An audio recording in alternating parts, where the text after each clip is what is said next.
ब्रेकनंतर स्वागत. नमस्ते महाराष्ट्रामध्ये बातमी पुण्यातून. पंतप्रधान मोदींचं तिकडचं मंदिर हटवण्यात आलंय. औंध भागामध्ये मोदी भक्तानं हे मंदिर बांधलं होतं. औंध परिसरातील मंदिर हे रातोरात हटवण्यात आलंय.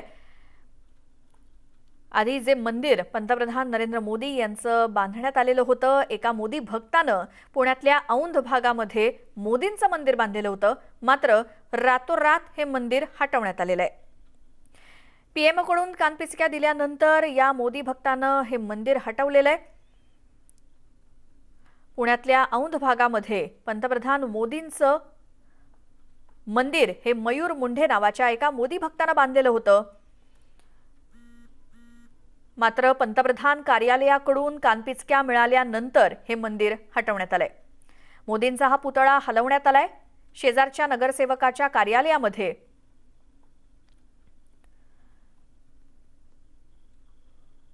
त्यामुळे पीएमओ कडून सूचना आल्यानंतर पुण्यातल्या औंधमधल्या या मोदी भक्तानं आपण बांधलेलं मंदिर हे रातोरात हटवलेलं आहे. कारण पंतप्रधान कार्यालयाकडून तशा सूचना दिल्या गेल्या. पुण्यातल्या औंध या ठिकाणी मयूर मुंढे नावाच्या मोदी भक्तानं हे मंदिर बांधलेलं होतं. मात्र ते रातोरात हटवण्यात आलंय. कारण पंतप्रधान कार्यालयाकडून सूचना मिळाल्यानंतर मोदींचा हा मंदिरातला पुतळा शेजारच्या नगरसेवकाच्या कार्यालयामध्ये ठेवण्यात आलेला आहे. आमचे प्रतिनिधी चंद्रकांत फुंदे हे पुण्यातून आपल्या सोबत आहेत. थेट जाऊयात पुण्यात. चंद्रकांत, हे मंदिर एका मोदी भक्तानं कधी बांधलेलं होतं आणि आता ते अचानक हटवण्यामागचं कारण काय? श्वेता, मुळात हे मंदिर नव्हतं. एका फुटपाथवर आपण पाहू शकतो, हे जे समोर दिसतंय ना, फुटपाथवर एक छोटी कमान टाईप उभारलं त्या कार्यकर्त्यांनी. मयूर मुंडे नावाचा कोण कार्यकर्ता होता भाजपचा स्थानिक, स्वतःला भक्त म्हणत होता मोदींचा, म्हणून त्यांनी इथं पायऱ्या ज्या असतात ना त्याच्याच एरियात त्याचा दावा आहे की माझ्या जागेत मी मंदिर बांधलं. पण राष्ट्रवादीचा आरोप आहे की जागा पालिकेची आहे. आपण पाहू शकतो हे नमो आरती सगळं केलं होतं. 3 दिवस हे मंदिर राहिलं. मग ह्या मंदिराचा आता कागद बांधलाय. यातली मूर्ती ते नगरसेवकाच्या संपर्क कार्यालयात नेलेली. पण पाहू शकतो इथं, हे बघ, इथं मूर्ती दिसत नाही.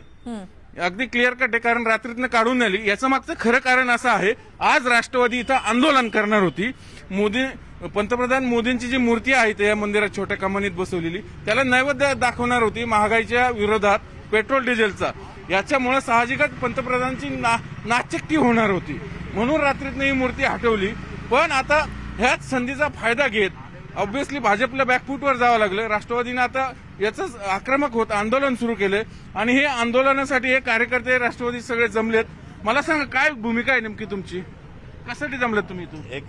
आता मी म्हणून सांगतो की मोदी देवांचं यांनी मंदिर बांधलेलं आहे भाजपनी. तर आम्ही मोदी देवासाठी आम्ही इथे एक नवस बोलायला आलेलो आहे की पेट्रोल डिझेलचे जे रेट वाढलेले आहेत, म्हणजे देवाला आपण जसं नवस बोलतो तसा देवाला आम्ही नवस बोलायला आलेलो आहे.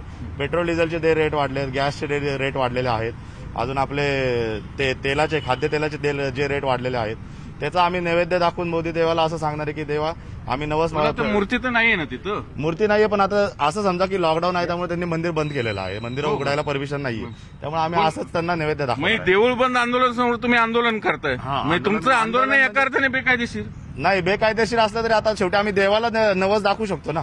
देवाला नवस दाखवायला तसं काय अडचण नाहीये ना. चंद्रकांत, धन्यवाद या सगळ्या माहितीसाठी. एकूणच काय तर मोदींचा हा पुतळा त्या ठिकाणून हटवण्यात आलेला आहे. या बातमीसोबतच नमस्ते महाराष्ट्रामध्ये आपण इथेच थांबतोय.